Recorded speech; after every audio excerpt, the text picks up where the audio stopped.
Capítulo 12. Deus manifesta seu poder nos reavivamentos. A igreja primitiva se caracterizava pelo reavivamento espiritual. Nada exceto o reavivamento poderá solucionar os problemas do mundo. De fato, a parte o avivamento, é duvidoso que a igreja possa subsistir. Pelo mundo inteiro existem os que clamam a Deus rogando outra poderosa manifestação de seu poder. Essas orações ficaram sem resposta? Virá realmente o reavivamento? E se vier, qual será a sua natureza? Quanto custará? Podemos fazer alguma coisa para provocar esse reavivamento? Por acaso a oração do Salmo 85:6 pode ser respondida na presente geração, não tornará a vivificar-nos, para que o teu povo se alegre em ti? Os nossos olhos estão postos em Deus. Somente Ele pode vivificar uma vez mais o seu povo, e quando Ele o fizer, haverá um regozijo de tal ordem, que a igreja não experimentou em muitas gerações.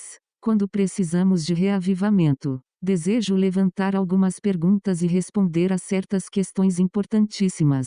Antes de tudo, quando é que precisamos de reavivamento? Ou, para tornar a pergunta ainda mais pessoal, quando eu e você precisamos de reavivamento? Quando o crente houver perdido o seu primeiro amor, chegou o momento de ele precisar de reavivamento espiritual. Você se lembra, leitor amigo, dos primeiros dias depois de ter sido salvo? Você se lembra de seu amor pelas almas, de como sentia conscientemente a presença de Deus em sua vida? Você se lembra de como apreciava a oração e como ficava emocionado ao distribuir folhetos e, de modo especial, quando conduzia alguém a Cristo? Você de fato trabalhava fervorosamente para o Senhor naqueles primeiros dias. Como você se deleitava em fazer alguma coisa para Jesus. Como você vibrava ao ler as Escrituras. Mas, que é que você me diz de sua vida hoje? Você não sente mais a vibração espiritual daqueles dias? Você afastou de seu coração a alegria do Senhor? Você está negligenciando o estudo de sua palavra e da oração? Feneceu em você aquele seu primeiro amor, e agora, para você, tudo não passa de coisas comuns? Se esse é seu caso, então, meu amigo, você necessita de um reavivamento. Quando você houver perdido seu interesse pelas almas, também está precisando de reavivamento. É bem possível que você esteja a caminho do céu, ao passo que os seus entes queridos estejam eternamente perdidos. Se na verdade você não sente responsabilidade por eles, se os seus olhos se mantêm enxutos, se você consegue continuar satisfeito e contente, tudo isso sabendo que você irá para o céu e eles para o inferno, você precisa de reavivamento. Que é que você diz sobre seus pais? Que é que você diz sobre seus filhos e filhas? Que é que você diz sobre sua esposa, ou seu marido? Você está salvo e eles perdidos, e apesar disso, você não sente preocupação por eles? Se eu soubesse que meu filho ainda não está salvo, não sei como poderia comer ou dormir. Acho que eu preferia ficar acordado a noite inteira, agonizando na presença de Deus, em favor do meu ente querido. Agarrar-me-ia às extremidades do altar, e jamais a soltaria enquanto minha filha não estivesse salva. Meus olhos permaneceriam marejados de lágrimas, e meu coração de luto, coberto de tristeza. Não poderia descansar enquanto meus filhos não tomassem a mais importante e gloriosa de todas as decisões. Como poderia eu tolerar que o círculo de minha família ficasse incompleto? A promessa da palavra de Deus garante isso. Crê no Senhor Jesus, e serás salvo, tu e tua casa. Atos 16:31. Confio nessa promessa. Reivindico a do Senhor. Quero que cada membro de minha família se converta e se salve. Eu não poderia suportar a tristeza, se meus filhos estivessem perdidos. Meu filho mais velho se converteu aos 9 anos de idade. Minha esposa e eu o conduzimos aos pés de Cristo. Jamais me esquecerei do modo como ele chorou perante o Senhor, sob a profunda convicção de pecado que o cometeu. Foi após um de meus sermões.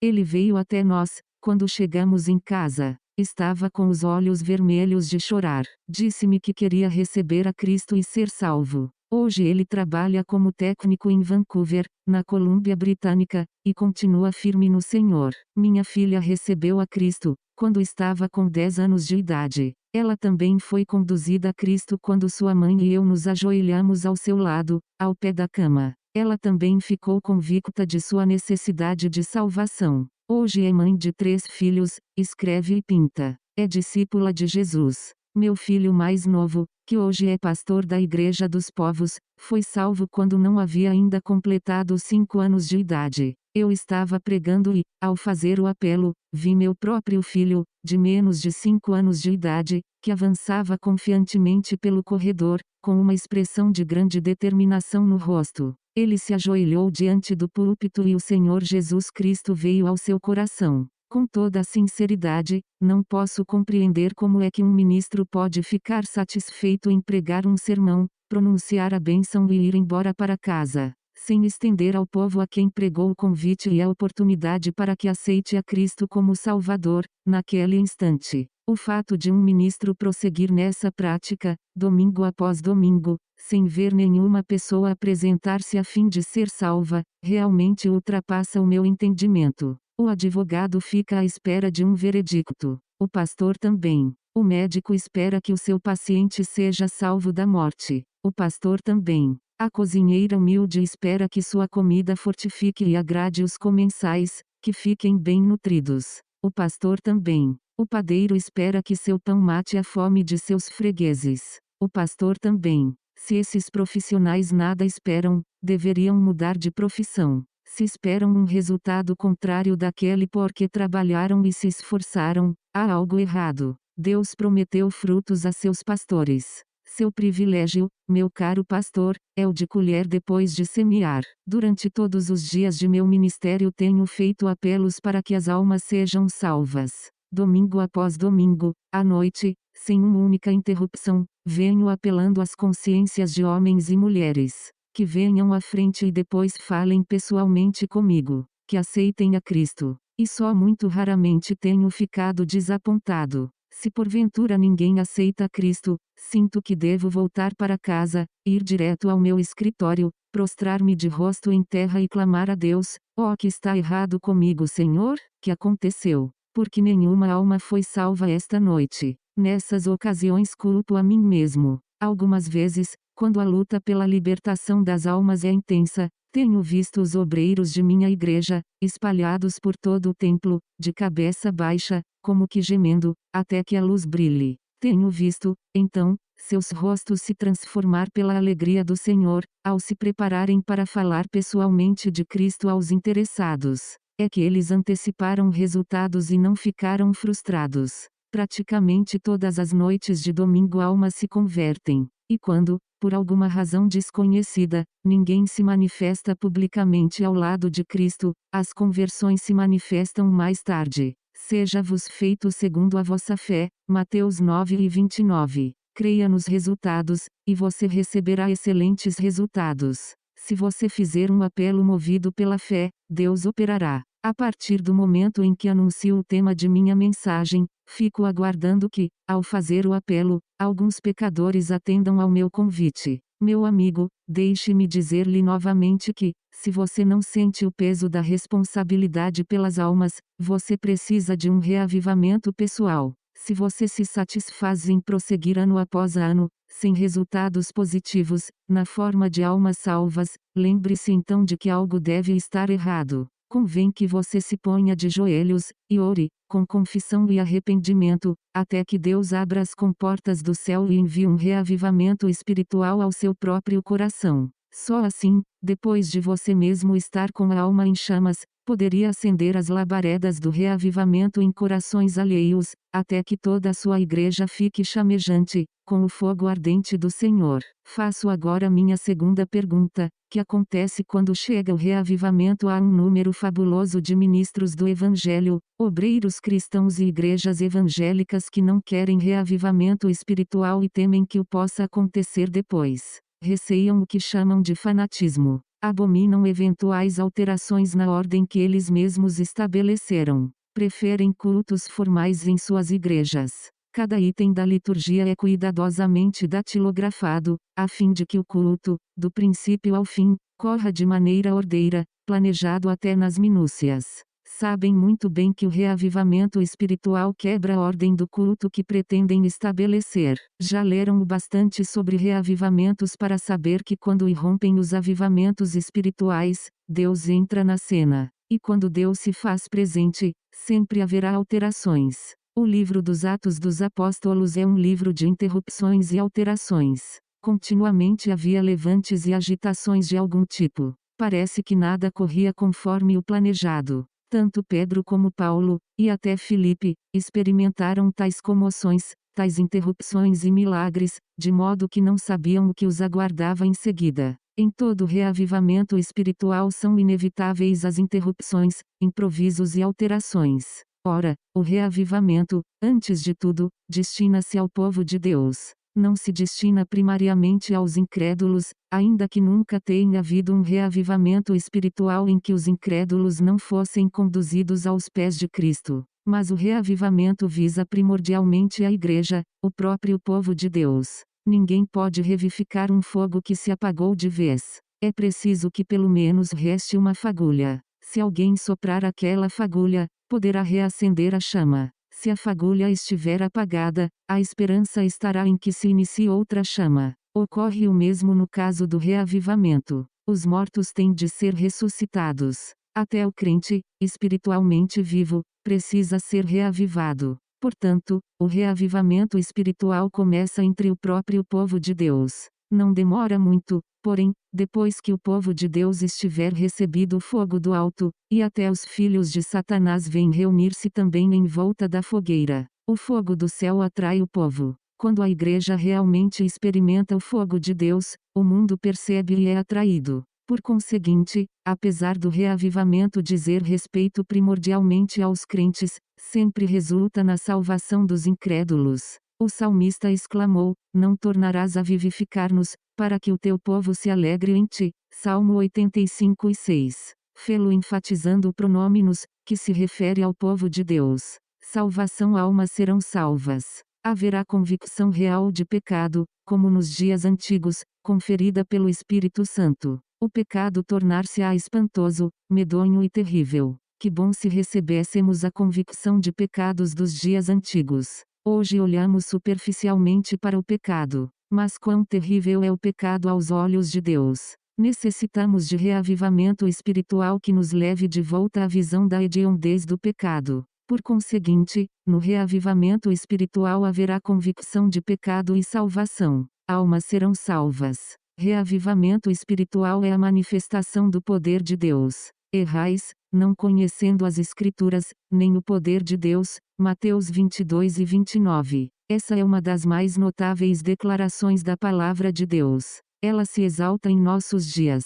Quase não conhecemos o poder de Deus. E o poder do Senhor estava com ele para curar. Lucas 5:17, é outra afirmação importantíssima. Quantas vezes podemos dizer, ao final de nossos cultos, e o poder do Senhor estava sempre presente conosco. Com frequência os nossos cultos são tão frios, tão formais, tão ordinários, que não há o menor vestígio da presença de Deus. E todos ficaram admirados com a grandeza de Deus. Lucas 9:43. Pergunto outra vez, quando foi que ficamos admirados? Que acontece em nossos cultos capaz de provocar admiração? Qual foi a última vez que testemunhamos a manifestação do poder de Deus? Alguma vez já ficamos cheios de admiração diante da operação do poder de Deus?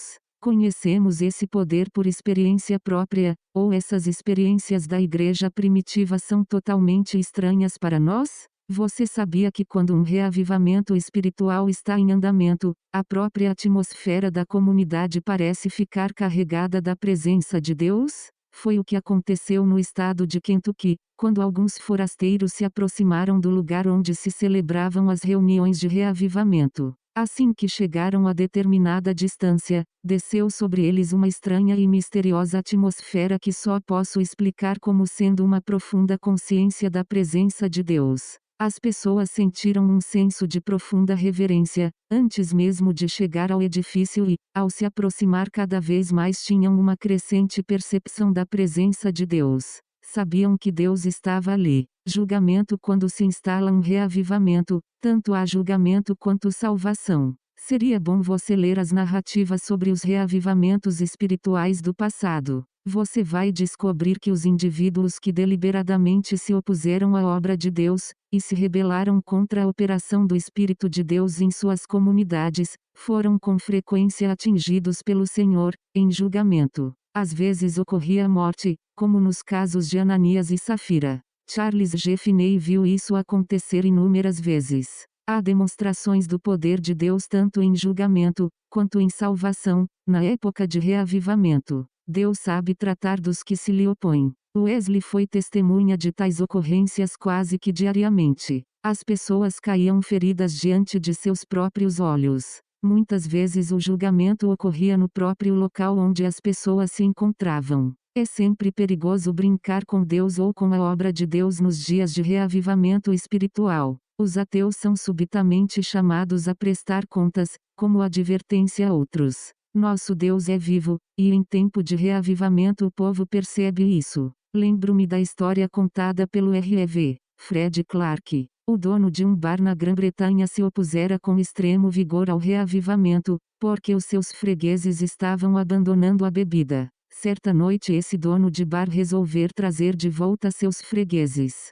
Ele iria denunciar o evangelista. Nessa noite ele foi à reunião. O S.R. Clark havia procurado desesperadamente um texto bíblico para seu sermão, mas o único que Deus lhe dava era: põe a tua casa em ordem, porque morrerás e não viverás. 2 Reis 21. Por diversas vezes procurou deixar de lado o texto, à procura de outro, e não pôde. Finalmente resolveu pregar sobre esse texto mesmo. Chegado o momento de enunciar o sermão, principiou pelo texto, mas nesse instante o dono do bar saltou de seu lugar e prorrompeu em impropérios tão violentos que todos ficaram petrificados. Subitamente o homem parou e, no instante seguinte, ouviu-se como que um som de gargarejo em sua garganta. O homem passou a tossir. Depois havia sangue correndo de sua boca e, num segundo, ele desabou morto no chão. Tão chocante foi esse julgamento de Deus que quase todas as pessoas incrédulas buscaram naquela noite o Salvador. Deus manda tanto o julgamento como a salvação, nos períodos de reavivamento. Resultados. Permita-me dizer agora que quando chega o reavivamento, consegue-se mais frutos, em poucas semanas, do que em muitos anos de labuta nas igrejas. Em outras palavras, Deus faz muito mais nesses poucos dias do que muitos homens em muitos anos. Gostaria de apresentar 3 ou 4 exemplos, para comprovar o que estou dizendo. Quando eu dirigi umas campanhas de alcance nacional na Grã-Bretanha, após haver pregado nas maiores cidades da Inglaterra, da Irlanda e da Escócia, fui ao país de Gales. Era natural que me sentisse profundamente interessado por essa região, porquanto eu me lembrei do reavivamento ali ocorrido em 1904. Os ecos daquele poderoso reavivamento haviam cruzado o Atlântico. E eu, bem jovem, sentia o coração abrasado muitas vezes ao ouvir e ler sobre o que Deus estava fazendo no país de Gales. Fui visitar Evan Roberts, o homem tão poderosamente usado por Deus durante o reavivamento galês. Ele morava em uma casa humilde, perto de Cardiff. Todavia, não o encontrei, e por isso não pude falar-lhe. Parecia que Deus havia chamado a Evan Roberts a fim de usá-lo com um poder extraordinário, como raramente ele usa uma pessoa. Deus o usou durante uns poucos anos e em seguida aparentemente deixou de lado pelo resto de seus dias. O nome de Roberts era conhecido de milhões de pessoas. Logo depois de minha visita, entretanto, Roberts foi chamado para estar com Cristo. Um pouco antes de ele morrer, recebi uma carta manuscrita, dele mesmo. Naquele ano de 1904, eu me havia gloriado em seu ministério. Descobri que 20.000 pessoas se converteram e se uniram às muitas igrejas evangélicas do país de Gales, em 5 semanas. Será que você saberia dizer-me onde, nos Estados Unidos, no Canadá ou na Grã-Bretanha, os ministros de todas as denominações poderiam ganhar 20.000 convertidos e integrá-los às suas igrejas, no breve período de 5 semanas? Você deve saber que isso jamais foi realizado mediante os canais ordinários de atividades eclesiásticas. De fato, humanamente falando isso é impossível, mas aconteceu no país de Gales. 20.000 pessoas realmente se uniram às igrejas evangélicas em 5 semanas. Você sabe quantos membros de igrejas evangélicas havia nos Estados Unidos quando Charles G. Finney deu início ao seu grande trabalho de reavivamento? Eram 200 mil. Pense nisso. Só 200 mil membros de igrejas em toda a nação. Você sabe quantos membros havia quando ele terminou a sua tarefa, poucos anos mais tarde? Mais de 3 milhões. Sim, no decurso do ministério de um único homem, 3 milhões. Que tremendo milagre! Você poderia dizer-me onde e como tais resultados poderiam ser repetidos? A verdade é que Deus faz mais em poucos dias de reavivamento, do que os homens podem fazer em muitos anos, pelos métodos comuns da obra eclesiástica. Quando Finney efetuou a sua campanha na cidade de Rochester,